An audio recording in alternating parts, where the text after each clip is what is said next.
Good morning, everyone. Take a seat. Get started. Can everyone give a round of applause for Manny for that presentation?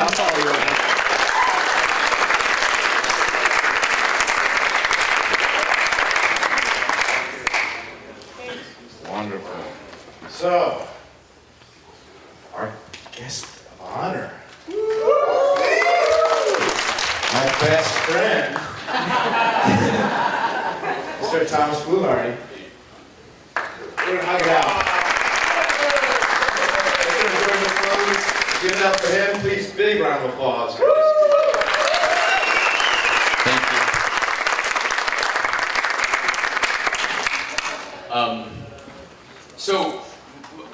My main goal here is to be helpful, because we do different things, you know. And I don't do retail. I don't do this look. And I marvel at it because, you know, someone getting up and drawing in 2 seconds, it's like, oh, wow. And so it's like, it's cool, I admire it. And so I'm like, how can I be helpful? And so I think the way to be helpful is just tell you my story. Because sometimes when somebody does something, you always wonder, like, well, what was your story? What happened there? And it's always filled with struggle. It's always filled with doubt. It's always filled with unbelief. Like, and then somebody comes along and says something to you, and you're just like, okay, yeah. And then you do it, and then you have this vision, this glimpse of hope, and then you suck for another year. It's just like this, you know, 2 steps up, and then like this plateau for like, you know, a year, and then like a little bit higher, and then you know, you look online and you say, I suck. And you know, then like it's just this we're neurotic, we're bipolar, like you know, like I can do it, I can't do it. It's all like in the same drawing, like we're like nuts, right? We're basket cases. Artists are really weird. We are. We're flipped out. We cut our ears off and stuff. We're like, we're out there. And so the whole journey is like, how can I get good? How can I get awesome?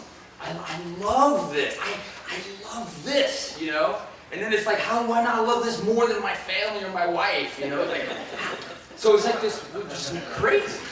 You know, we're happy when we're creating. And it's just like, this is so cool. You know, and then we go to bed and we get up and we do it again. And it's just like, how can I get paid to do this? I hate my job sucks. Doing this, it's not art. Then we get to do art and we're like, I love art, but then I don't like this type of art. It's like, how can I do that? So we're always like all over the map.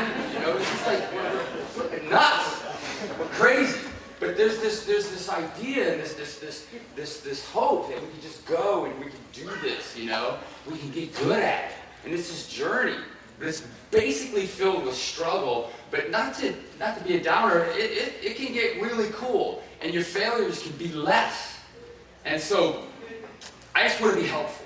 And so, my story is probably the most helpful thing I can show you.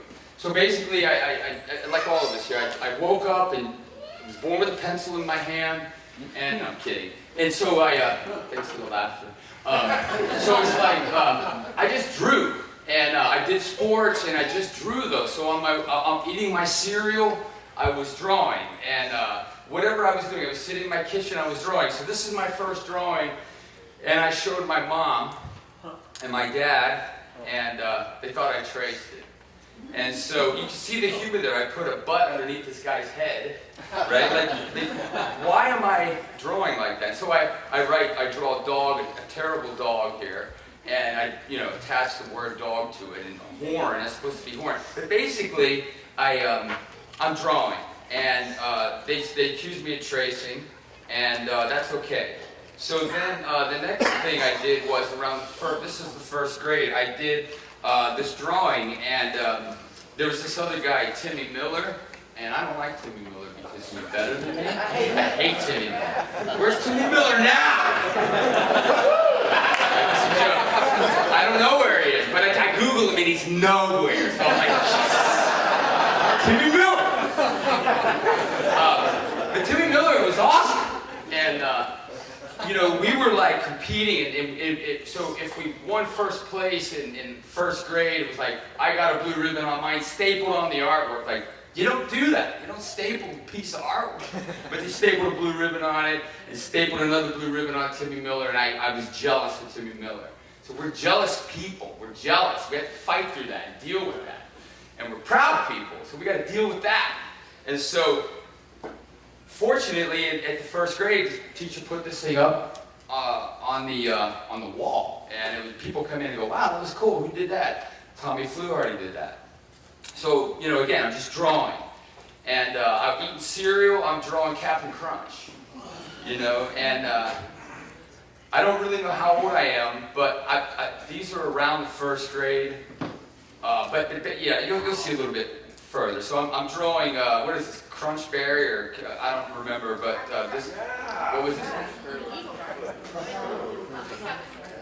Yeah, I can't remember, but you know, I'm drawing on paper, right? By Tom Fluharty, by Tom F, you know. And I'm drawing the kitchen curtains. And then I'm start drawing Mad Magazine, Don Martin, you know. Like, I was like, dude, man, Don Martin is awesome. And I was drawing Drucker, and then I would draw the TV Guide. And what's interesting, I don't mean this as a brag, but like, I'm getting a likeness. Like, this is crazy. Like, how does that happen? How do we know how to do that? It's just there. It's just, my dad didn't come say, "Oh, son, let me show you how to get a likeness." Like, it was like, my dad was like, "Let me show you how to drink a beer." I was like, "Okay, cool." You know, it was like, that was like my father, unfortunately. But I just kept drawing. Then I did Lily Tomlin. Like, and I look back at this and I'm like, dang, I was getting a likeness. How? How did that happen? It was colored with a crayon, you know, like, but it's crazy. We're drawing and we're like, this is what we do. And then like, this is crazy. So this was the first grade, and I was smitten by, we landed on the moon, and I had this book, and I would just draw. And so I did this drawing, and then I did this drawing, and look at all the stars just like rattling around this, in like this bowling ball moon, you know, like with multiple holes in it. But it's crazy. I'm assembling, I'm creating. And then there's this one, which is really crazy. So again, you know, first grade, I'm thinking like, as I look back at this, I'm like, wow, I'm putting little blinkers above his little antenna. Like, why? How is this happening? And so the interesting story, and you can see actually I did a drawing of the actual astronaut, erased it. I don't know if it shows up. But there's a failure, an epic failure, like right here. But you can't see it, but it's an epic failure of a mistake. And so I erased it and then put it in. But the funny thing about this drawing is, like 3 years ago, I get in the mail a package from my first grade teacher, Mrs. Geiger, Helen Geiger. I'm like, Mrs. Geiger? This is crazy. And I open it up and she's like, "Dear Tom, I've been following your career for, you know, all along, and I just thought you would like to have these drawings back." And I was like, I called her back, I was like, "So you stole my drawings for like 40 years? And she was like, "I'm sorry, but I said, "Why did you do that?" She goes, "I felt like they were different than the other kids." And I was like, "Okay, but you stole my drawings." So I got them back, and the weird thing, this is really weird, was she goes, "As a matter of fact, I'm your first grade teacher, your 10th grade art teacher, and your senior high school teacher, his wife, all three of us were sorority sisters." Wow. What? It's just crazy. So there's this like weird sort of trinity of like artist guiding force over my life, you know, like it's just weird. But anyways, how do I transition here? So that's first grade, and then I just drew, did sports, stopped drawing basically, and then around 8th grade, unfortunately, I discovered marijuana, and it all went downhill from there. It really did. I stopped drawing, I stopped doing sports, and I just became just an idiot. And before I get there, though, this was another drawing. I don't know where this was, what year, but I mean, it was obviously before I stopped drawing. But you know, I'm just inspired by whatever. Again, I think this is Quake. And then, right here, this is where it got dark. And so 8th grade, I start getting high, and then 9th grade, I move, and I'm still doing sports, and I'm playing basketball. I'm not good at basketball, but I was playing basketball. I actually made the team. I think it was easy to make the team back in 1979 or 80, whatever. And you didn't have to practice. But then I just got really lost, and you know, it was just sad. I was a sad, lost boy. And so I had this friend, and he hung out with me, and I actually had a bad trip on acid, and I lost myself. I didn't know how to be. I just didn't know how to be a person. I didn't know how to laugh. I didn't know how to be. And so I looked on the stupid microfilm in the library, and it'd be like, results in long-lasting mental illness. I was like, oh my gosh, and I was like, I was gone, you know. And so then I had this friend, and this friend was like, so I'm 16, and I was doing a lot of terrible drugs, and my friend was like, oh dude, I don't think dude was used back then, but he was like, Flu, my friend draws, and I was like, oh man, I know how to draw. And I drew this like epic dinosaur off of the cover of Epic magazine or whatever, and I showed it to him. And it's just that one sentence, this one person saying, you know, saying something that caused me to move in a direction. And so at this point, I have an opportunity to go to art class, and it's 10th grade, and so I'm bringing in like, I sold a bong at a head shop and come into lunch and unzip my jacket, would fill it up and get stoned, and I'd go to art class. Then I go to biology class. I don't know what I was doing in biology class. I'm stupid. But basically, I'm going to art class, and this art teacher is saying, Tom, these are really good. You could do this. You could do this. And I'm handing it 2 drawings out of 5 because my father was, I didn't have like an upbringing where my father was like really involved in my life. He was unfortunately an alcoholic, and so it was like my mother was always there for me. You know, she's awesome. So there's just this sort of I'm not sure what life is yet. I'm like, what is going on? And so this art teacher though is like, Tom, you can do this, and I'm like, I'm coming alive as I draw, you know, and I'm like drawing, like going to look at textbooks and how to draw, and these drawings are really stupid, like, okay, you divide the face, and you do this, and it's like football eyes, and this is like so scary and ugly. But there's this movement towards art, and then like she goes, hey, you should go to a vocational school, and you just do art all day. And I was like, dude, that's awesome. I don't have to do math ever again. And I was like, this is crazy. And just do art. And like I hate math. I absolutely despise it. And so I was like, I haven't had math since 8th grade, thankfully. But it's like all of a sudden I can do art. So I went and I showed my work to this vocational school, 11th and 12th grade, and I think it was the last day, and they're like, yeah, you can come. And I was like, unbelievable. So I went back home with, you know, Mom, I don't know who drove me there, but basically went home and just did art, man. And the art teacher, 11th grade, she started drawing lips. I was like, I can't draw these lips. And she was like, let me show you. She came in and I was like, whoa, this is so amazing. And so there's this power of just like drawing. I was like, this is insane. And I was like, I'm hooked, man, I want to do it. She started like showing me like Maxwell Parrish, Mark English, and I was like, dang, these guys are unbelievable. And I was just like, I want to be an illustrator. I want to be an illustrator. But I keep getting high. I keep getting drunk and stuff. And so I'm 11th grade. And then so, but I was like, man, I want to be an illustrator. Then so I start constructing things. I start like constructing imagery. And then get into 12th grade. And my 12th grade teacher, Jack Wellbaum, his big phrase was, you can do anything that you set your mind to. And I was like, I never heard that before. Like, anything I set my mind to. So I was going to be an astronaut, but that didn't work out. And I did set my mind on that. But artist was what I fell back to art as a total joke.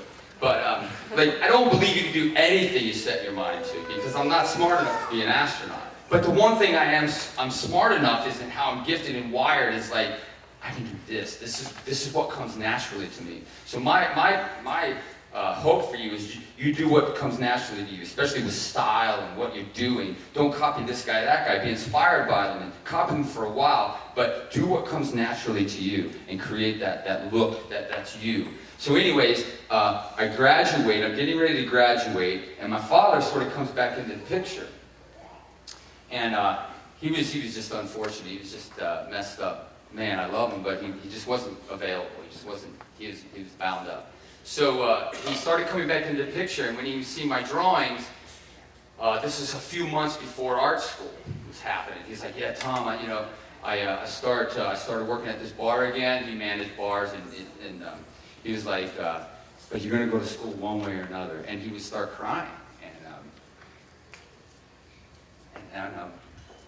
So it didn't really mean much because I knew like, yeah, you don't have any money. I mean, how am I going to go to art school?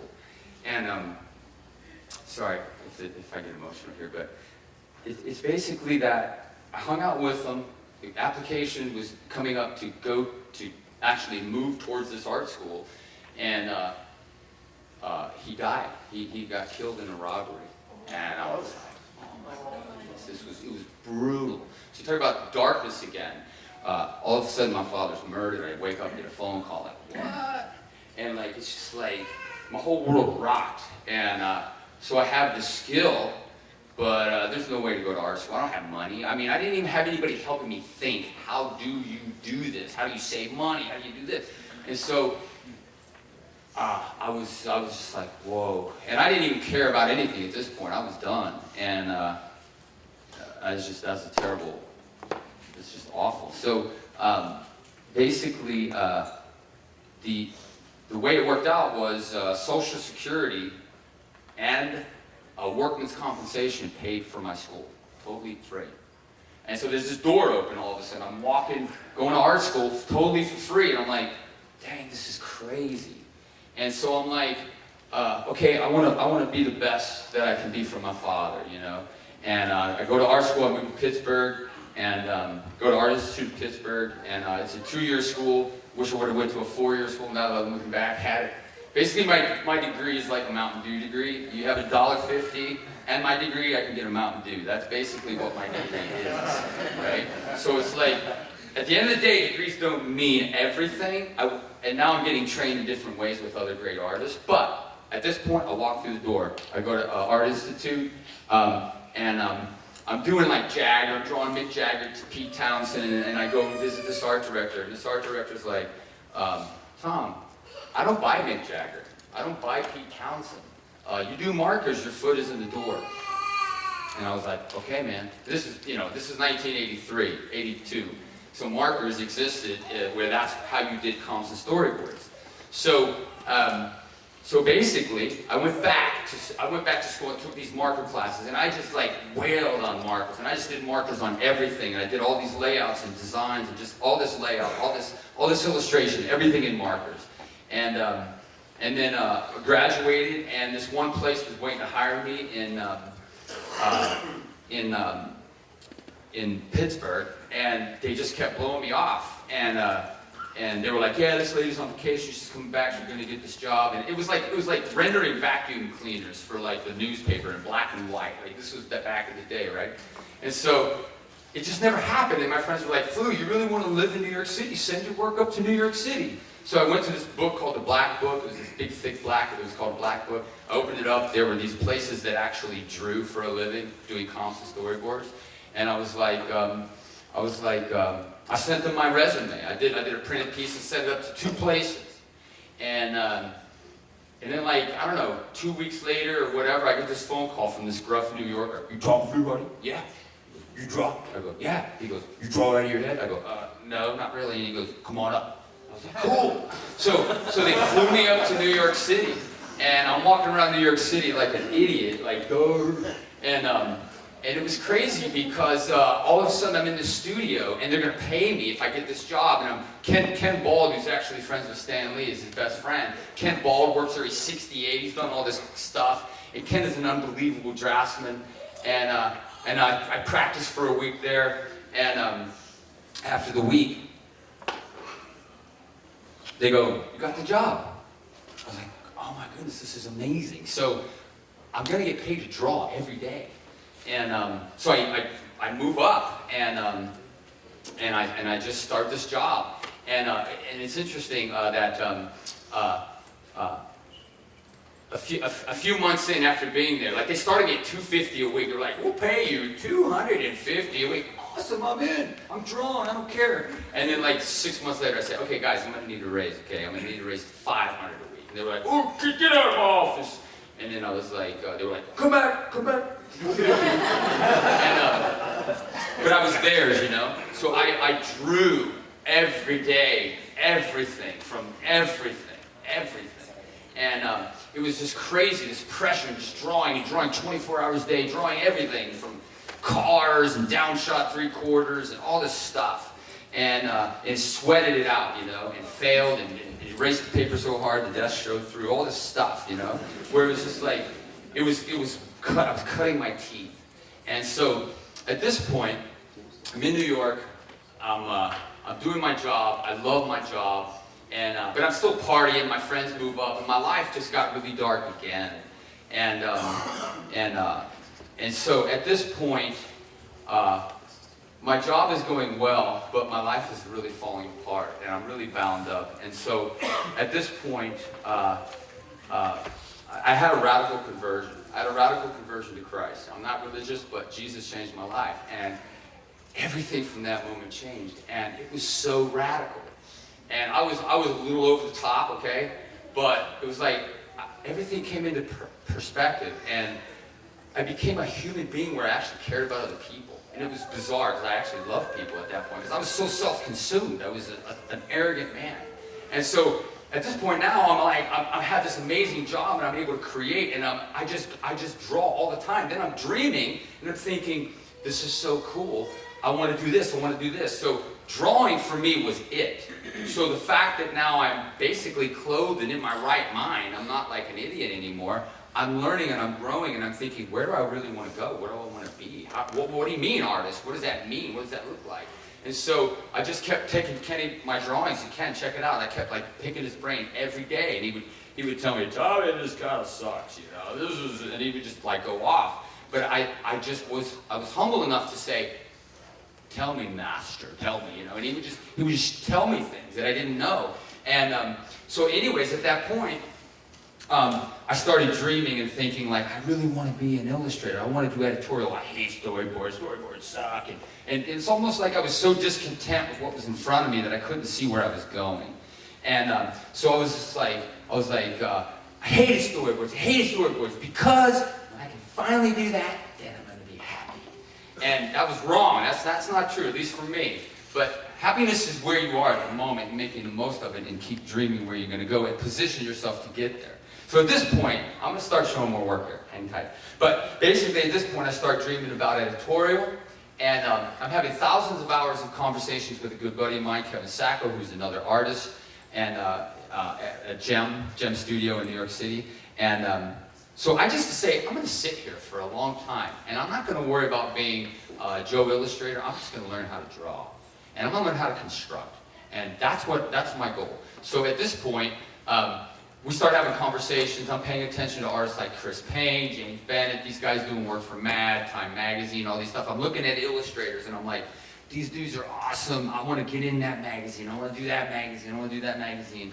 And so I take my work around, they look at my work, people look at my work and go, ah, you know, you remind me of, and I'm like, oh, that sucks.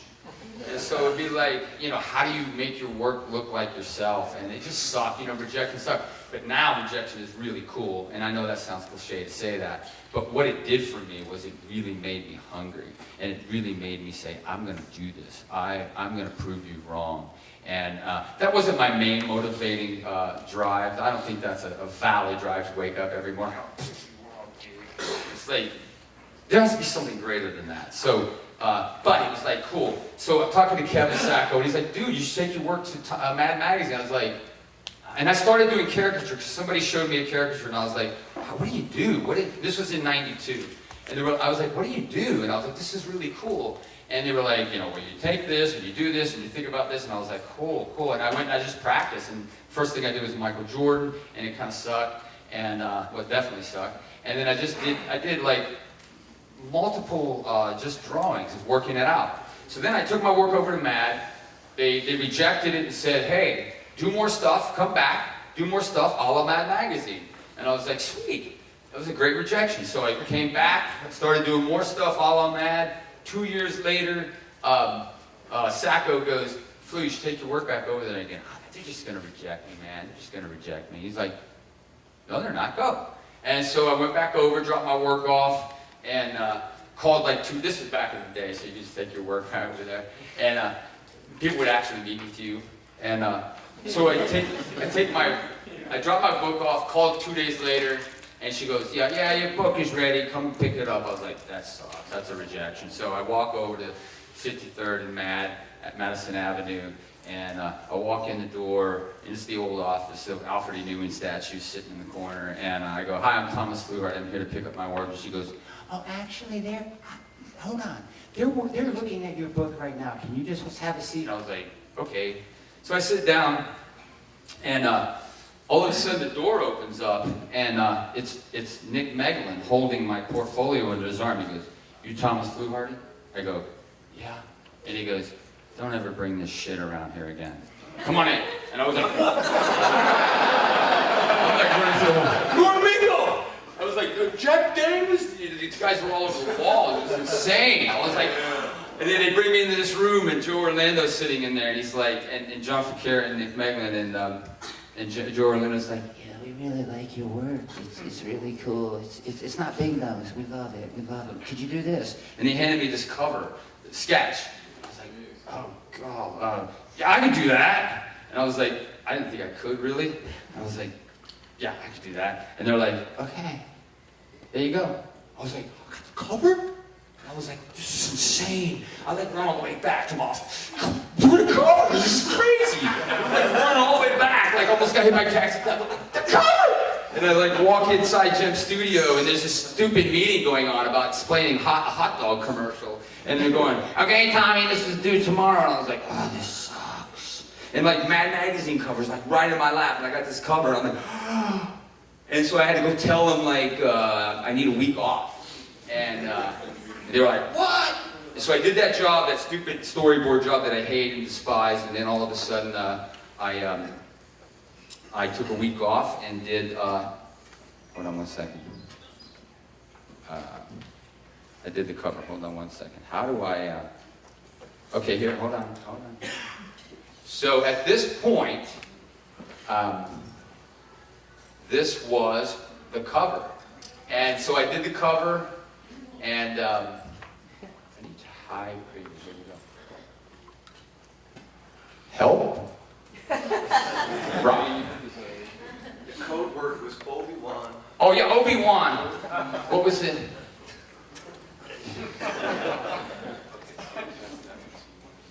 There we go, yeah, there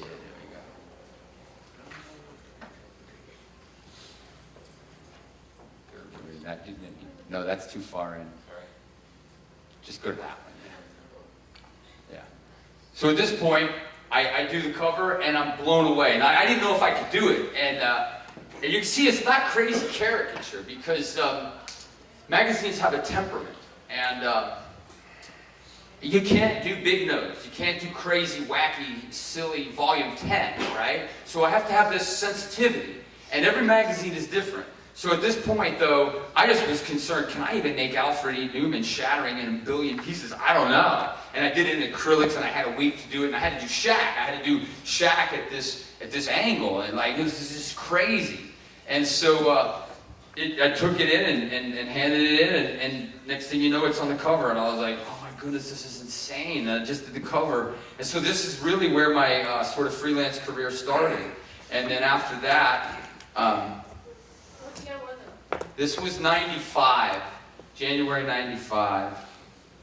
And so then after that, I had an agent. I also had other opportunities. Joe Orlando was calling me going, can you do some work for DC? And I was like, dang, I really want to do work for DC. And it was just like, I got this stupid contract. I have a non-compete. I got to finish this contract or I have them $15,000. This sucks. And so there's all these like up and downs, you know, of like what you really want to do, and you tend to despise it. But it was like, I just kept pressing on, finished the contract, got out, moved to Minneapolis, and things happened. Doors start opening, and New York Times called me is what it was. And the dude called me and said, dude, you are so hard to get a hold of. This was before the internet. And then he goes, I had to track you down, I found you. So the New York Times called me and gave me, I don't have the image, but the New York Times called me and gave me, like, we have 5 illustrations of Jerry Lewis. 5 of them. And this was for the Sunday New York Times Review magazine. It's a huge profile. And I knew that, like, could make my career. And I was like, oh my goodness, this is insane. He goes, we'll pay you for 5 paintings, 5 caricatures. We'll pay you $500. $500? I was like, I said, let me get back to you on that. And then so I called him back and said, look, I ain't gonna do it for $500. You make it $750, we're in. Okay? So I was like, woo! What a big ballsy guy I am. But I got the gig. I knew, I'll take a small cut right now. And I knew the profile was so massive. And sure enough, as soon as it came out, this is not a brag, literally, every magazine, I would come home and be like, yeah, this is so-and-so with GQ, this is so-and-so with Outdoor Magazine, we'd like you to do a monthly gig with us. It's just like, everything was just like, and then Maddie was giving me weekly work. I was, you know, one of the usual gang idiots for a year, basically. I did it for a year, and then it was just crazy. So I was just, this was really where I started learning caricature. And the interesting thing about this real quick, listen, if I talk over, please raise your hand if I get close to the time. I'm going to get through this talk. I'm sorry if I'm rambling a little bit. But I'll show you more work, I promise. But there's a story here with Der Spiegel. So I was like out there doing crazy, wacky stuff, like really at the top of caricature, pushing things, right? And I'm all for pushing things, and I think what Manny talked about was amazing, and I love how he pushed stuff. It was just incredible. And I love the way Sebastian pushes stuff too. But just to encourage you, that's not the only way to do this, right? Especially if you're getting into editorial. So I did this cover. Der Spiegel finally called me for the cover. And they're like, this is George Bush, and he's got guns, and he's on the globe, and he's like shooting his gun. And like, I was like, oh man, that's so awesome. And so I did George Bush, like really skinny, he's all sweaty on his back. And I'd be like, here it is. I handed it to him, and then the art director called me like day later. Tom, we got your cover. We can't run it. I was like, what are you talking about? And he's like, it's too much. Too much. I was like, oh God. And he's like, we assigned it to an artist in-house, and sorry. I was like, first cover, I failed, epic fail. And I was like, oh my goodness. And he goes, can I tell you something? He goes, don't go so far with it. We have a very conservative readership. Don't push too far. He goes, dial it back. And that's what this is.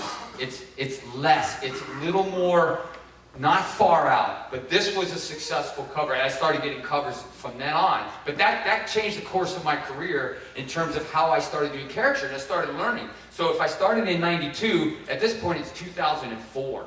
So I say it really took me 2004 to I mean, 1992 to 2004, is that 12 years? I don't have math since 9th grade, forgive me. But 12 years of figuring it out. Who am I? What do I want to say? How do I do this? How do I make it be me? And so this was a really successful advancement where I finally figured it out.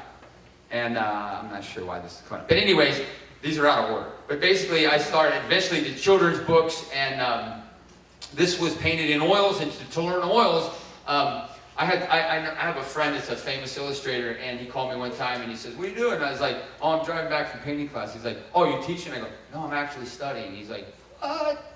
So, we're never above learning, and what I do is I go study from great people so I don't spend 3 years making mistakes. I want to go learn from great people, and I want to say, I don't know how to paint oils. Tell me, teach me. And so I started getting schooled in 2003, and my work changed again. And it was crazy because I started like thinking about things I never thought about before. And basically, not to be, I'm not dissing any illustrators, I just stopped thinking about myself as an illustrator. When I started thinking about myself as an artist and as a painter, things really started changing.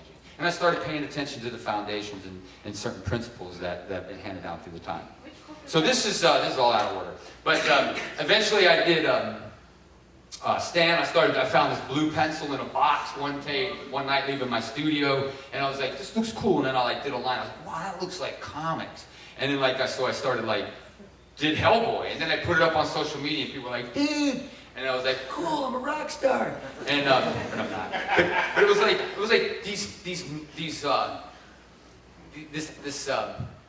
what's the word? People, not admiration. It's like people are giving you props, and you're getting psyched about it. I can't think of a word, but it's like these things would move me on in my thinking. What is it? Shout out. Yeah, shout outs. But basically, I'm on a journey. I'm trying to figure out more. How can I make money, and how can I not just do a certain type of work? But anyways, because this is out of order, it's not going to make a lot of sense. But I'll just sort of address each piece as it shows up.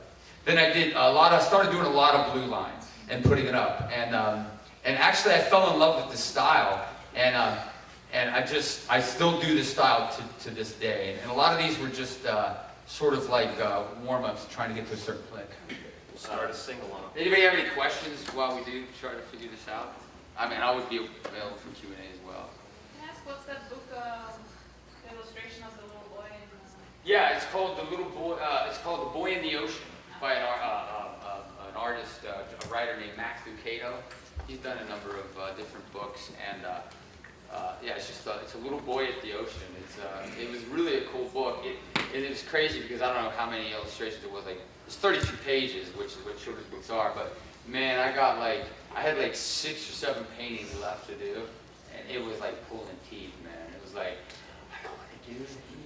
And then, you don't barely paint. You don't barely construct. You have to put energy into the whole thing. So I had to be there and show up every day in my studio to really make these images work. But it was really not fun after a while. And after that, I was like, I think I'm done with children's books. What's the name of the writer? Yeah. What's that? What's the name of the writer? Max Lucado, Lucado. There's another dude named Sergio Martinez, who's an unbelievable artist. He actually did another book with Max. So Max Lucado, Lucado, and it's just called The Boy in the Ocean. But this was all painted in a Dutch Flemish approach, which I got schooled in the Dutch Flemish approach, and yeah. So I paint a different way right now. Do you have a picture of the failed George Bush? I don't. I really wish I did. I thought about that. My next talk, I'm gonna put that in. It's good to see. It's good to see like adjustments. And if this was in order, you would see. I did a George Bush as a cowboy right after that. And you ever seen maybe some people have seen with the fluffy little white things. There we go. Sweet guys. Thank you.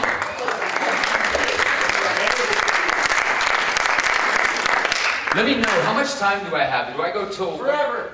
Okay, so then after that, these are just some things I've done for the New York Times. So a couple years back, I got a call from the New York Times. I hadn't heard from the art director in 10 years. He calls me back, hey Tom, Paul Jean. I was like fixing my heater at my pool. And I'm like, dude, Paul Jean, New York Times, cool, big deal, right?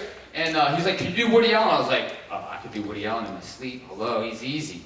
And I didn't say that to him, this is my thought. And he's like, yeah, he's going to have all these chicks standing around him that he's cast in his movies, and they've won, all these women that he's cast, they've won Academy Awards, and can you do it? I was like, yeah. And he's like, it's due this time. I was like, sweet. And so New York Times is a big deal because everybody sees it, and it's like, it helps my profile. I want people to know who I am as an artist, and I want to get more work, right? I just want work. And so it was super cool. But I did this Woody Allen. It's actually in this book over here that I'm selling. No, it's like there's a story in the book.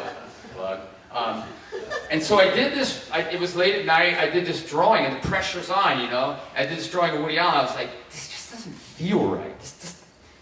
Woody Allen's easy. Why can't I do this? And he's like big nose glasses, I'm like, but it just didn't feel right. And so for me, it's a sense that I have. It just doesn't feel good. And then I was tired. It was like 2 a.m. I was like, dang, this deadline's there. But I'm not going to settle for this. I need a fresh eye. So I went to bed and woke up. Very first thing I did, I don't look at emails. I don't look at any social media. I was just like, bam, I drew. It just, bam, magic happened, right? It was like, this is really cool. And that's the face that actually I chose. This is actually washed out. It looks like a bad Xerox copy, but you get the idea. But everything was there, and then I constructed this whole thing, and this whole image came together, and I was really happy with it. And then after that, they called for the New York Times. Right after that, they called like a couple months later, said, hey, could you do this U.S. Open feature for the whole opening, front page of the, whatever, the insert that we're doing. I was like, awesome. They were like, yeah, it's the Venus, Serena, it's the Williams sisters. I was like, awesome. And so they, I did Verenus, that's interesting. Aren't you Verenus? How are you? You're awesome. So this was the pencil that I did, and I was like, this is so cool. So what I did was I do the drawing, and then it wasn't enough, and I take it to Photoshop and I blow the mouth out a little bit. But my caricature isn't, I don't really believe, I can't do the big nose like over the top where everybody's like, oh, that's amazing, that's so funny. I pick my places to exaggerate. And so I'm thinking more portraitive. I want to get that likeness, and then I'm picking a few pieces. I'm picking a few areas to say, check this out. So I think if I can separate myself, we all want to separate ourselves from others. I say, let Sebastian Kruger be Sebastian Kruger. I honestly don't think anybody can do that. That amount of exaggeration. So let him be that. And so what I did is I just shut Sebastian Kruger's books. I just said, this feels good to me. I'm going to pick a few pieces, a few places to play off of. And so for me, that felt good. You might just keep doing what you're doing, but I'm saying for me, that was how I started figuring it out on my own. And so, anyways, I did that one, and then I did another Serena sketch, and I thought this sketch was super cool, and I assembled it all together, and both Venus and Serena are screaming, and then after the editor takes a look and kills your joy, the editor says, you know what, we can't have two Williams sisters screaming on the cover. I was like, you suck. And so it was like, this is what she does. And they were like, can you make her more passive? And I was like, yes. And so I made her more passive and killed the piece, basically. But it was fine. I created a really cool face. And then, so this was George. This was after I did the crazy George quacking and skinny legs and really nutty. This was, I said, I'm going to do George as my own cowboy, as I want to do him. And so you can see exactly what I mean here. This is painted in acrylics as well, and I had been studying, a lot of masters, so I was heavily influenced by their palette. But basically, I pick a few places. So if you notice, this could pass as a portrait, but I'm playing off the gap between the nose and the mouth. I'm playing off the shape of the jaws. I'm playing off the gray of his beardy 5 o'clock shadow. I'm pushing his ears out. I'm playing with hair. I'm designing his hair. And then that cowboy hat on the top. And everything else. And the asymmetrical tie is longer on the left side than it is on the right. The little flippant little... there's story right there. There's story here, there's story there, there's story in the belt buckle, the unorthodox there. There's story this wrapped around, there's story of the clanky bullets, And there's story everywhere. You just have to, you don't want to be funny all over, because then it's not funny anymore. But it's like you want to pick these places that you're going to call out. And so that was my first successful piece, and it actually it did really well when it went out and people saw it. And then this would be another cover for the Weekly Standard, a rich Brit. And I have nothing against British people, but this was like this conservative Brit that was like, yes. And so this was a cover when I painted in oils, so it was a crazy deadline. I don't paint oils for editorial anymore because it's so super fast. And so this was like the Democratic National Party had a convention in Vegas, and can I paint that, and I was like, dang, that's crazy. Howard Dean had an amazing face. And they actually painted out the nipple. If you look on Dean, they got a little nervous about the nipple, and I was like, crap. This was if once they legalized medicinal marijuana, all these heads are going to show up and say, this is a doctor's prescription. And then this was for the Weekly Standard. They asked me, could you paint Hillary as Bill and Hillary as a soap opera? And I was like, oh my goodness, can I paint that? I'd do that for free, but I wouldn't. But basically, it was I googled soap opera, and I just said, what is the feel of soap opera? And I found this it was like no, this feigned, look. And this actually in oils, it was crazy. So, and actually what's funny, this is, I don't always do this, but I submitted it, I painted it, and then I didn't like the face, but I submitted it to Society of Illustrators, and it made it in the show, and I felt the painting sucked, and I repainted it for the show. Don't tell anybody that. But I actually repainted it, and then when it hung, I could be happy with it, but looking back at the first painting, I was like, that is lame. And then this was Katie Couric, feigning tears as she wins some award, and this was really fun. And so I made her arm. The play here is that her arm is very manly and very beast-like and not feminine. And then her gnarly teeth, right? So this is digital as well. So I do a really traditional sketch, scan it in, paint on top. This was a cover for the Weekly Standard, and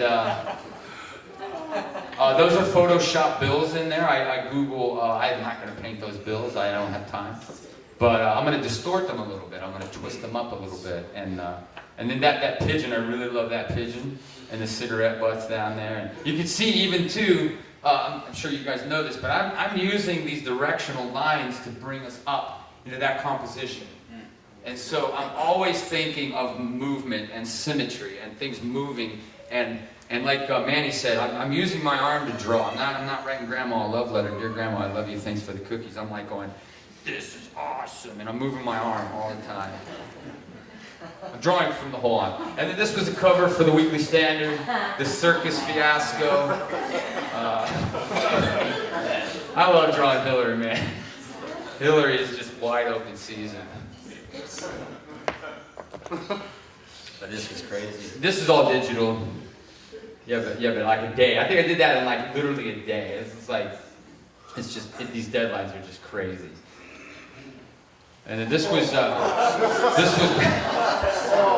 back in the Olympics.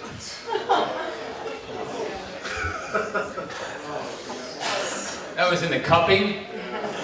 And so I have a few down below there. How would Trump cup? I don't know.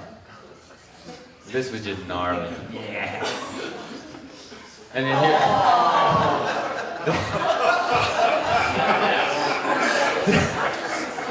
This is for social media. This is just for social media.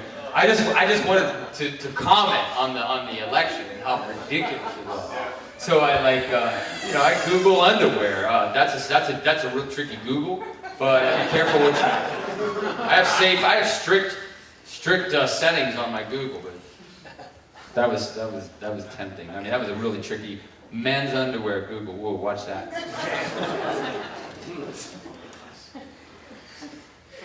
And then this was literally like a day and a half of an image of Trump blowing up his hot air balloon and Cruz throwing darts. And that's a Photoshop. I grab an image and distort it down below. I just don't have time.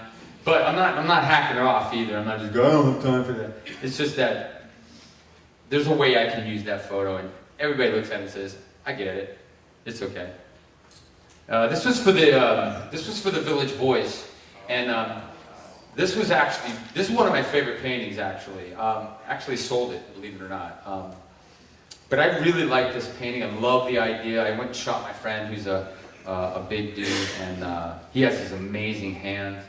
And this was painted in oils, so this was I love this painting. But yeah, it's crazy. What's your favorite medium? Oils. I love oils. I'll paint it. I never wake up and go, I can't wait to do digital. I wake up and go, I can't wait to draw. I can't wait to paint. And my easel sits over there because I'm drawing most of the time. But I'm always doing traditional, and then it always goes in here. Real quick, what I do, this is for the Village Voice as well. But really what I do is I believe that I believe that there's power in this. And if I do this, it's dead. So when I do this, I do my drawings and my sketches, and they're established, and everything's right on. I'm going to scan that in, and I'm going to paint right on top of that, even on my paintings for pop culture. And those are, there's a life in that image. So when you look at it, you go, wow, what is that? What's going on? There's a life in it because it's drawn with passion and joy, and I'm listening to music, I'm like, this is awesome, this is, I'm just drawn, I'm into it, I'm lost. And so that translates. If I did just do beautiful drawing that I think is beautiful, then all of a sudden I go to put it on my canvas and then I draw from that, it's dead. There's a disconnect. I've just ruined. I've lost that passion in that moment. So I use that moment and I take that sketch and I put it in all my drawings. Do you draw like that directly on the canvas? No, I solve all my problems outside of that. I never draw directly on my canvas because I'm afraid. I want it to be awesome. But this is I'm removing my fears. Boom. I don't care. It's a piece of paper. Boom. Who cares? And magic happens. This is like, man, I just spent $100 on this thing. It just doesn't work, right? That's me. I mean, some people, they're ballsy. I mean, hold up, bam. Like watching all this. It's crazy.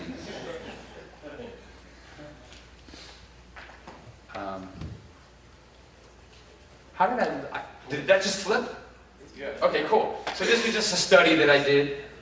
I did it in oils and just left it. I actually put painting on it, color on it afterwards. But this is on an oil painting. Everything is solved right here. All of my values, the lightness is there, and it's all ready to go to color. But everything is solved. I solved all my problems right here. Now I'm on vacation after I solved my problems. So the drawing's there, and the values are there, and now when I go to paint this and go to color, there's no pressure.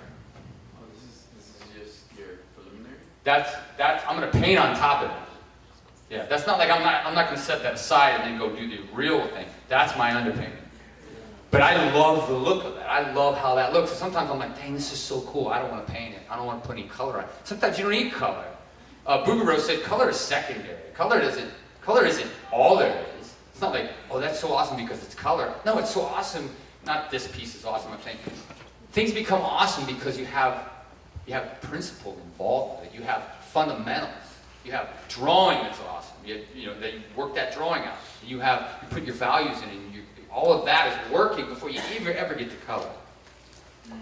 So this was a book my wife and I did. We wrote this, and it's Full Moon Rising, and FOOL, Full Moon Rising, and the whole story is to teach children about humility and not being ignorant fools and boasting. And so the whole idea of the book is the moon starts bragging that he's cool and that he's hot and he's awesome, and he doesn't realize he's really a cold rock, and he's dependent on everything from the sun to give him everything he needs. We wouldn't even see him if it wasn't for the sun.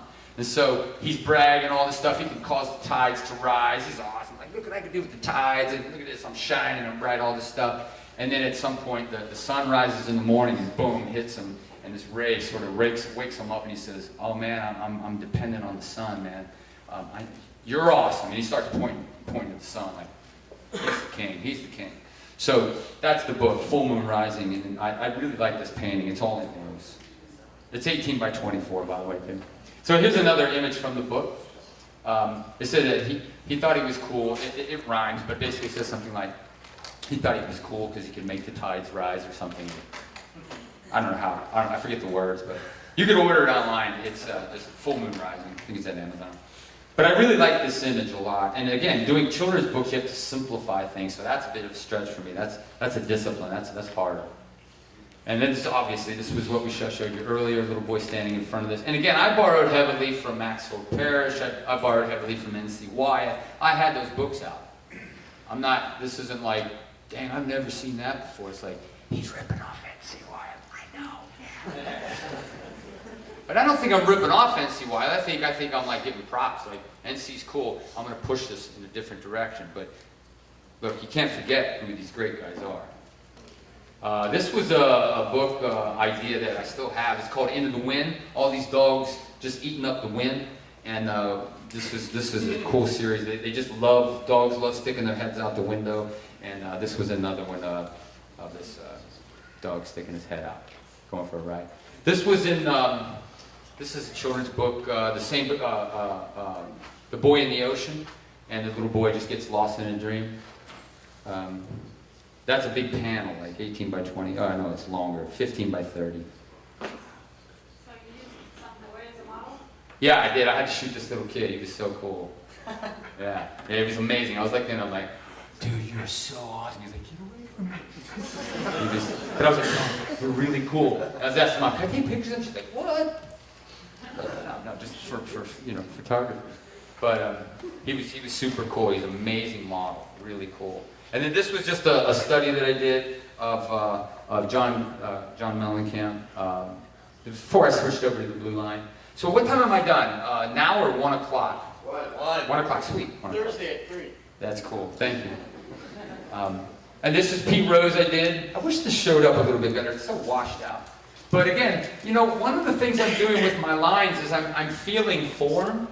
And if a nose is round, I'm moving my pencil around that shape. Before I studied and got schooled classically, the guy looked at my work and said, you know what, your work is very linear. I was like, what do you mean?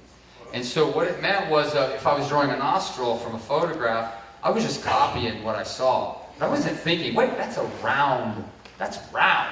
So I started moving my pencil around everything. And so I'm drawing right now, I can't remember your name, he's from Twin Cities Caricature.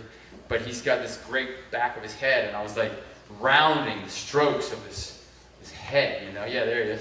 And so I'm moving my hand. If I'm drawing something that's round, I'm drawing an eye that's round, an eyelid, it's coming down. I'm thinking like I'm thinking 3D, so it completely changed my work. So I would encourage you, if you're drawing an eye, ask yourself, what am I drawing? And basically you're drawing an eye. What is it? It's a wet golf ball wrapped in strips of bacon before they're really cooked and wrinkled. It's a ball, wet ball, and it's skin the thickness of wet bacon. That's what it just glides over your eye like this. It's like, wow, I'm going to draw that. I'm going to feel that roundness. So those are things that are super cool to think about, and I'm actually achieving them now. So this was one of my first pop culture things. Now I started doing pop culture because I have a former friend. That he came into my studio and he told me, yeah, if you do pop culture, you could sell every painting. And I was like, awesome! So for 3 years, I did these paintings and nobody bought them. And so I unfriended David O'Keefe. He was the guy that told me, dude, you could do pop culture and it will sell like crazy. I just sold this for $500. I got on an airplane, boom, sold. Like, dang. I love caricature, so then I got back into caricature, started doing this for 3 years. My wife's like, you making any money on that? Not yet, but these galleries are going to like 30, 40, 50,000. You're going to sell. Didn't sell one painting this day. No, I've sold something. Not like you, dude. You're a rock star. So, anyways, as I did this one, funny story was, a friend of mine says, man, if I was Paul Simon, I would buy that and burn it. This is the size of it, just so you can see the size. And actually there's a failed painting underneath that, so don't tell anybody. And then I started doing pop culture, so this was Cher, because I was told that if I did Cher, it would sell. Still in my studio. You want to buy it then? $30,000. For you? 30,000. And there's Pee-wee. But I am having my first one-man show, believe it or not, in Minneapolis this coming up year. So these will be in the show, and I'm really quite stoked. I haven't been in galleries much at all. Besides, I did jazz. I had my friend pose for the fingers. And again, I'm just playing off. I'm exaggerating, those fingers. There was a heyday there. This was actually a face I did for the New York Times years ago, and I just loved this drawing, so I just finished it off as a painting. And then this is one of my favorite paintings actually, because I don't know how many icons there are bigger than the Beatles. So, but it's so funny. People are so fickle, and so I don't mean this as a brag, but McCartney retweeted this. I was like, what? He's like, woke up. Oh, McCartney mentioned you on Twitter. I was like, oh my goodness, this is crazy. And it was like 15,000 likes. I don't know how I get 15,000 likes. It was like 15,000 likes and 500 comments. I was like, 500 comments. I was like, reading all these comments, and then like after like 450, there was one positive comment. I'm not doing that anymore. Dude, it was 500 comments. Well, 450 said I sucked, and they hated it. This was scary. What's this? And I was like, dang, I'm just so confused. So, but they didn't get it. They didn't get it. But Paul did, so that's all that matters. And then I did Prince. This was the last one I did in the series. This is a really big painting, like maybe this big. But this is my favorite painting. I actually started figuring it out a little bit better here with what I was really wanting to do in painting. I think as a painting it holds up. Sometimes we do paintings, and it took me like 15 paintings to finally get to a painting that I said, that actually feels cool. Was that? Good start. Yeah, that was actually the end of the story. Are you staying on the sketch for a long time, or are you doing multiple different sketches? No, I'm a fast guy. I've been doing storyboards for a long time. If something takes me 3 weeks, I'm done. I'm like attention deficit disorder. Like, I need to finish something fairly soon. You know, I like fast, and I like life in it so fast. So I don't do what Rockwell did. Rockwell did like, this is a preliminary to the preliminary. This is color of the preliminary color, and then this is. It's like, so like with the Prince one, like you just had a couple of sketches and you went right to painting. yeah, it took me a while to figure Prince out because he's tough. And I had many fail. I should show these in my next talk. It's good to see where things aren't and where they end up. And so eventually I drew him, and it was like, yeah, this feels really cool. And then I have my drawing. I'll scan it in and assemble it there, solve problems there, and it's a JPEG. And then I take that JPEG, put it on a USB stick, put it into an Epson 3330 projector in Epson, and put it in the USB, project it up on my canvas, and just trace those lines with a pastel, spray it with workable fix, I'm ready to paint right on top of it. That's all a matter of like an hour. Like I seriously like flying through stuff. But you do have to, as you start painting, you have to take your time and think. But this was for the New York Times. I just did it as a digital piece because one of my former friends said it would sell. It didn't. And then like, this was when I found that blue line pencil. I flipped out and did Hellboy, and then it got a huge response. But I started sculpting with this pencil, and it really was life-changing for me because now that's the only way I really work.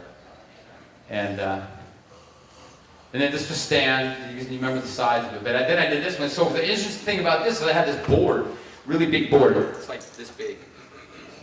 And I was like, I see Stan Lee on this board. And so I had this really cool, I work from high-res photos. I spend a lot of time looking for photos. If it's low-res, I don't bother with it. But sometimes low-res might be really cool. Like, it might have an essence about it. Like, this, I want to say this. But then I look for great reference, and I spend extra hours doing it. Because I'm going to sink or swim. I need knowledge. I need information. So they had the super high-res from Getty. And I did this. Yeah, I did the face. I always start on the left eye. I think I started like right there on his glasses, and I move over and I start working through the face, and then I had to make sure it fit on the paper. So I'll show you this on my demo that I do. And then, so basically he was all done. It was super cool, and I was like, oh man, I wanted his arm to go like 15 feet long, like really long. And I was like, crap, because he got so big. So then I wanted to put this hand in, so then I like had to start a little bit off the board, and I started tip of the finger and worked my way down, and it just started growing. I was like, oh crap. And then so then I realized I had to put the brakes on. And like, and I had to connect it. Like, how can I connect it where it looks natural? And I think as you do something for 34 years, you start having a good sense. And that's sort of how that happened. And honestly, it's one of my favorite pieces. I love this piece, and I'm a firm believer that you can still like your work and not be like, oh, my work sucks, I hate everything I do. I don't think that's true. I think you're not being true. We can love what we do, and we can keep growing and then say, well, that's not as cool, but that thing really holds up. That's the size of it. It's crazy. Put it on a shirt, sold one of them, super cool.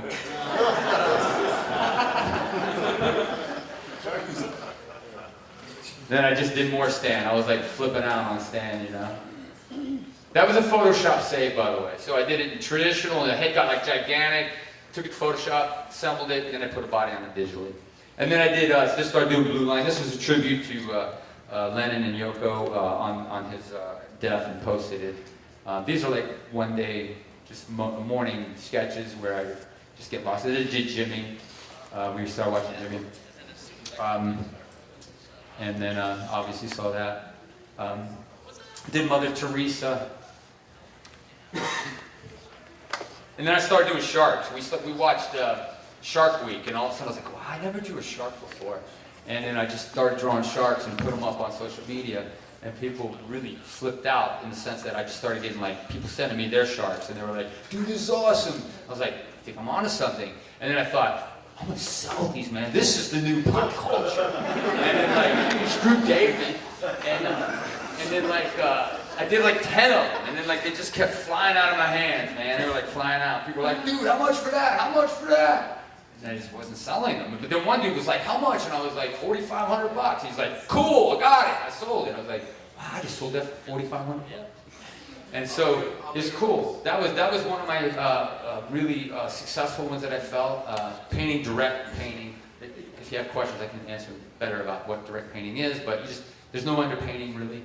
And then this is called Dark Shark. And I just was going off on these sharks. And then like I was using a little bit of caricature there.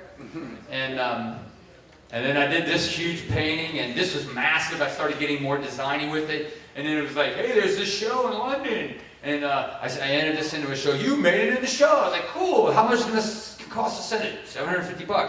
Dang, $750. Well, I can sell it for $12,000. Cool. Send it over there. They're like, Tom, you might need to bring your price down. We think you should sell this for like, I don't know, $3,000. Like, $3,000? I was like, okay, at least it'll cover the $700. And then so after the show, didn't sell. I was like, they're like, okay, ready for you to pick your painting back up? I was like, how much is it? $350 to ship it back? So sitting over in London, they just sent me a note. We're gonna throw it out. I was like, go for it. It's okay. It's all right. I like it, but it's fine. I'm just saying, I moved on. Like this. Anyways, I did this huge shark coming out, and then I just, out of the blue, just came into my mind and put a tattoo on the shark. And I had these dudes get flipped and flown. I still have this painting, so I like it, but you just kind of grow and move on. And then I did a creative shark. Don't ask me what this means. I thought that was cool. Question. You ever put written messages in your painting? Not really. I had a joke, but I didn't want to say it. So. The power of Satan. No, I'm saying, I was thinking of backwards masking. It was like, the power of Satan. And so then, okay, so this is interesting. So I went down on my sharks. I'm almost done. So I'm always thinking, how can I make money? How can I position myself? Nobody's calling me. So I need to create opportunities. So I always loved dogs. Stopped drawing them because the stupid editor at Simon & Schuster said, no, this story's stupid or whatever. And so, okay, set the dogs aside. Took all my pop culture because an ex-friend of mine told me you can sell pop culture. I took it to Vegas. Took it to Vegas and showed all these dudes at this licensing show all my pop culture stuff. And they go, and I took it to a gallery in Vegas. The guy in the gallery goes, I've got 15 of these artists. I was like, And it was just like, I realized pop culture stuff is a hot topic. It's dangerous. People don't want to get messed up with it because Paul McCartney owns Paul McCartney. He's going to come after you. And so I walked through the whole show, and finally walked to this one agent in London, and I said, here's my pop culture stuff. He's like, yeah. And then I go, here's my children's book stuff. And he looks, he goes, wow, that dog is so cool. Just give me that dog. And I was like, okay, come on. And so all I did was dogs. I went back to my studio and just drew dogs. But I was like, okay, I got to know how to draw dogs. So, and I've been loving them, but I just started drawing them. I wasn't worried about anything but just drawing them. So I just drew and posted and drew and posted. And it started getting, again, people started sending me their dogs and all this response. And I was like, wow, this is cool. So then I started thinking, kept talking to them. Okay, I want to license this with you guys. Why are you blowing me off? And they're like, so I flew to another licensing show in New York City. And so when I went to the licensing show, I was getting ready to walk over to that agent, and this other agent was standing right there, and talked to her for a moment and showed her my work, and she was like, I love dogs. This is so cool. And she's like, okay. So we left. I went over and talked to the other people from London, and they were like, yeah, but dogs are breed specific. I was like, okay, whatever. And so I left, and then when I went home, they blew me off again. So when I went home, I got a call from Sheila, my agent, and she says, let's do this.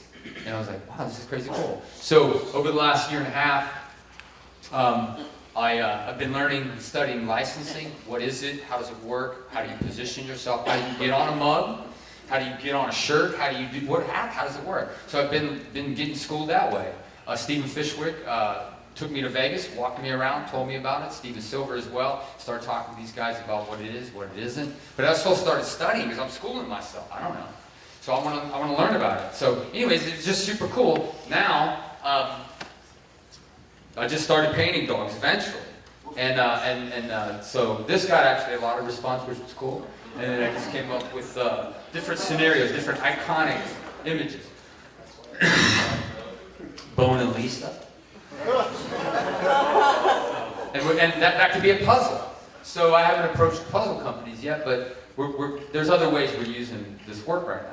So I went to another licensing show, and this guy in the licensing show said, hey, let me see your dogs. And I showed him my dogs, and he's like, these are really cool. I wasn't trying. I was talking about David, actually, in the show. I was like, yeah, this dude, former friend of mine, David, he does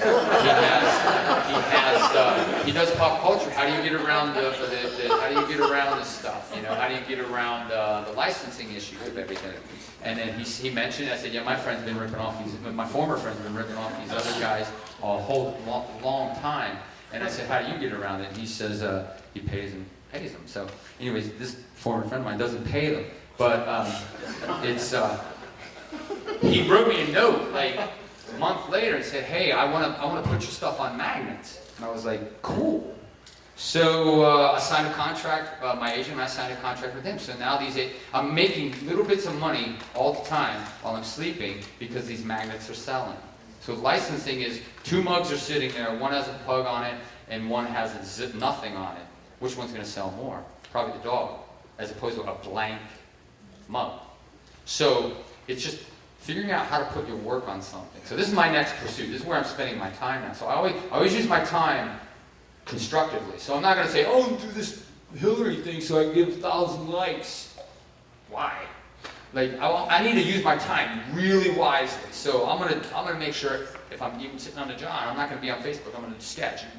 You know, I'm sketching. I'm thinking. I'm using my time as wisely as possible. So then I did this one, posted it. This got a lot of response. Boxers are very famous. Then I did this one. This one actually got a lot of response. And so then this magnet guy, he took a bunch of my images, and then he said, hey, I finally came up with a tagline for this for your Chihuahua. I thought it was. So now that's a magnet. So we'll see how it does, you know. But like, so there's just other things. So. And these are a little more portraited, but they're still push, you know. And then, hey, this is Joe Bloom's dog. I was so inspired by this crazy pair. and they're just so stinking cool. So I was like, wow, that's crazy. So I painted that for a day or two. Super cool. And then I did this one. This is Let Sleeping Dogs Lie. And basically I stole... The problem with this is these two images are pretty big on social media, and I think I could get sued and deal with a lawsuit. So I've got to figure out how to fix that. But the other guys I've made up and sort of composed different imagery. But I really like, this painting's really big. It's really cool. But then I started doing Batman. I started like going crazy over Batman. This is digital painting. This was like, I did this in maybe 3 hours, just painting on red background. And then I did Fat Man for warm up. And then I did the Flash.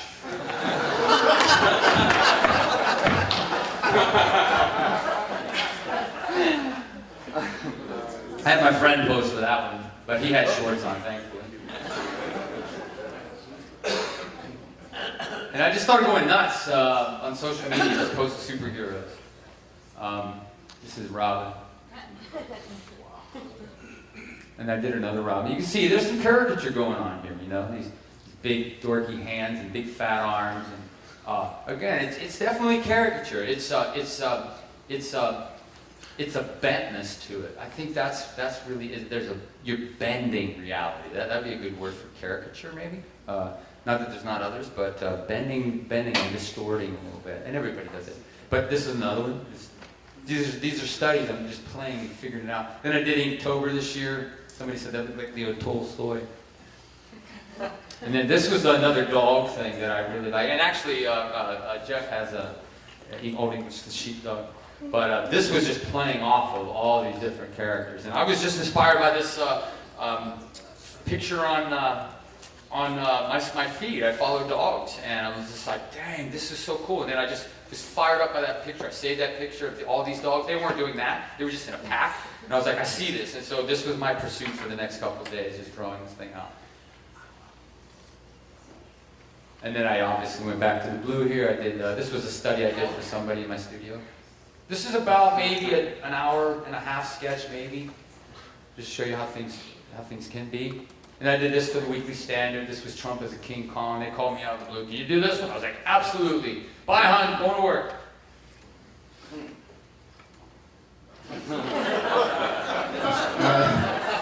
Just went a little more commentary there. This was back in my acrylic days. This was a cover. This was crazy. This was like, I don't know how long this took me. I think this took me about 4 hours, maybe. No, I'm kidding. Everything. Obviously, Hillary's great. This was interesting. Okay, so to be honest with you, I don't understand social media. I think something's awesome. This is going to get like 1 billion likes. I thought this was so cool, and like people. But I can't base my life off of how many likes. That's not what I should be doing. You know, like, let it be your favorite piece, and who cares what other people think? Like, don't live for likes. Don't let that validate you or invalidate you. And that might be it. I think that's it. Thank you.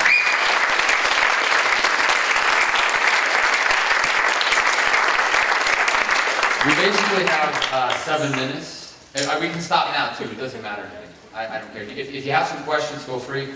I'm over here. Obviously have a few things for sale. But any help I can be, let me know. Yes, questions, yes. If you could talk to young Tom Fluharty, what would you say to him? That's a great question.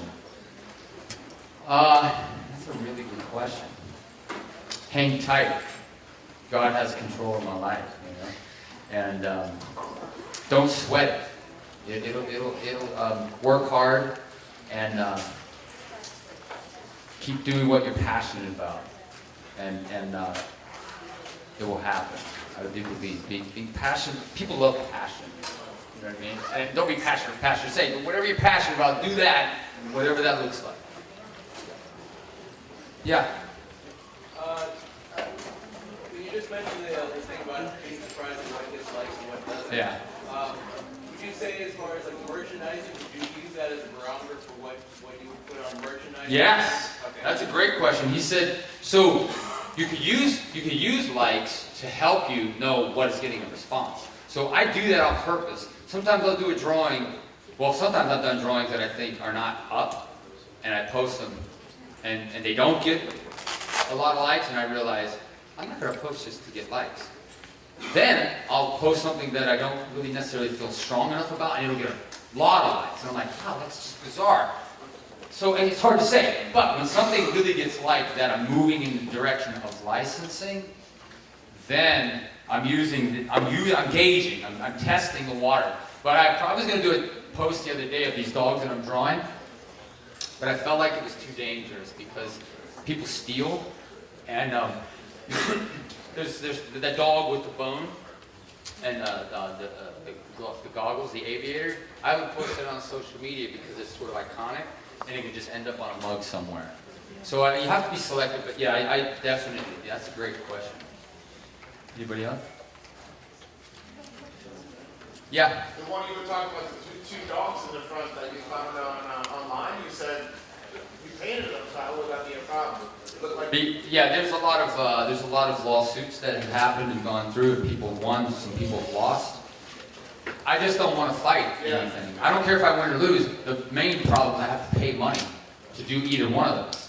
And so I want to be really wise with that. So yeah, it gives us cold feet. Be careful, yeah, Jared. For the magazine covers and editorials, what do you think is the best way nowadays to get your artwork out there? Yeah. So Jared's asking, how do you get your magazine, your artwork in front of magazines today? That's a great question. I honestly think 5x7 cards still work. They really do, surprisingly. And so I would put those up. I would send them, and I would send them on a regular, have a plan. I'm going to send them regular. If you didn't hear back, no, keep sending. Send it again. Send a different one. They put them up on their bulletin board. I've been in art director's office at Time Magazine. I was like, this was back in the day, but I was like, they put these things up. I saw David O'Keefe's work up in art. Everybody, people that I know, I'm like, wow, his work is up. They just put a card up. You never know. And then they call you when someone else can't do it.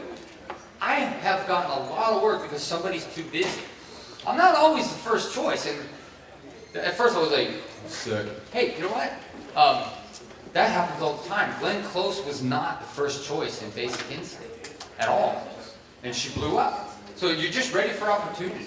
So I would just say keep doing that. Keep developing, and just keep drawing as much as you can. You know, which is what you're already doing. But I think that's still a solid way. Yeah. What's the name of that blue pencil you keep on? It's indigo Prismacolor indigo blue 901. Yeah. With your Flemish technique paintings, are you doing them like a turf wash with your initial laying so that it dries quickly and package up and you go over it with the subsequent layers and then use turf, or are you just scrubbing with bristles?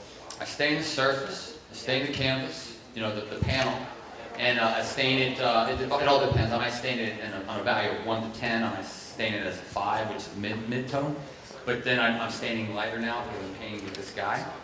So I basically start on a toned canvas, and then I just I paint my shadow masses in like a 5 value.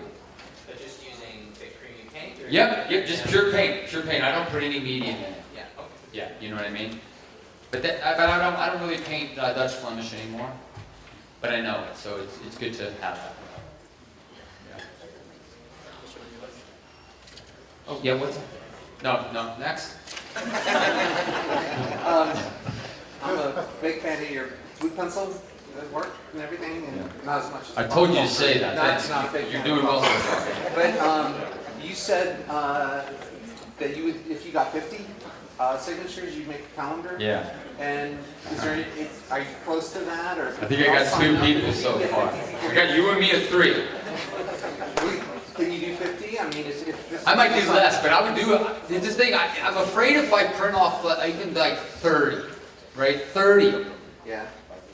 It's like, if I don't sell them, I got like all these 2018 calendars just sitting there. And I'm like, dang, I lost $300, you know? Those are my fears, but I think sometimes you just gotta go for it. But I'm looking into it. I Googled I'm working with this printer place, and I'm gonna put it But together. can you just do a sign up here? So if you We can do a sign up if people want it is a plug. If people want a 2018 calendar of my blue line drawings, they'll be easy, like $300 a calendar. Very affordable. Let's sign up. No, they'll be like, calendar price, what, $15 or something for a calendar? I don't know, 18. I have no clue what calendars are. I'll price it accordingly, but I think it would be cool because I love the blue line stuff, and I have a lot of stuff that I actually love. Like, wow, this is cool, this is cool, this is cool. You can even vote. You can say, could you put this in there? Could you put that in there? So I'll start a sign-up sheet, and if you're interested, man, I'll print off 100 if there's 100. But if there's only 15, I can do 15. Yeah. Aside from licensing, which you say you're Yeah. researching, what's next with Fluharty? What are you getting to next? That's a good question. Really what I want to do is I want to get awesome. I want to be great at drawing. And I want to develop and learn how to paint, both of those. So I'm studying with a great painter right now. And that's my goal, is to be a great painter later, as it just happens and goes on. So I've got my whole life to do that and learn that, like really learn that. And it's easy, that sounds stupid to say that, but honestly, when you look at great painters, I realize, nah, this guy can really paint. So I'm basing my statement off of that. Like, I look honestly at that. In terms of my draftsmanship, I do that better of all the skill sets I have. I know that's my strength. I want to then really devote a lot of time to that. So I'm going to devote a lot of time to developing as a draftsman and studying, and you know what I mean? That's it. And then I'm going to do licensing and really try to get that ball rolling. And now I'm doing, there's other opportunities that I'm working on something right now that will come out next year. And that will hopefully open up more work in a certain line, certain books. And so, but that just happened. I didn't make that happen. So we'll see where that goes. But I'm always thinking and dreaming, how do I have to not go get a real job? You know what I mean? Like that. It's always there. Yeah. Yes? You ever get back to DC? I was there in one of the years, I don't know, 2006, I think. We'd be saying it had a 10-year anniversary, or I don't know what it was, but it was back then. But yeah, I like DC. We lived in New York City, so DC's cool. Yeah. If anybody ever wants to invite me for a weekend workshop, I'll fly out to wherever you are, I don't care. I just want to make sure I'm helpful. I don't want to fly out and not be helpful. Kind of a technical question, but I know you're doing oils. Have you tried, or would you recommend the water-based oils? I don't really know much about water-based oils, honestly. My knowledge of oils is about that deep. Okay. So I know certain things, but I don't know about water-based oils at all. Yeah. Well, guys, thank you. If there's any other questions, you can come up and talk to us. Thank you very much.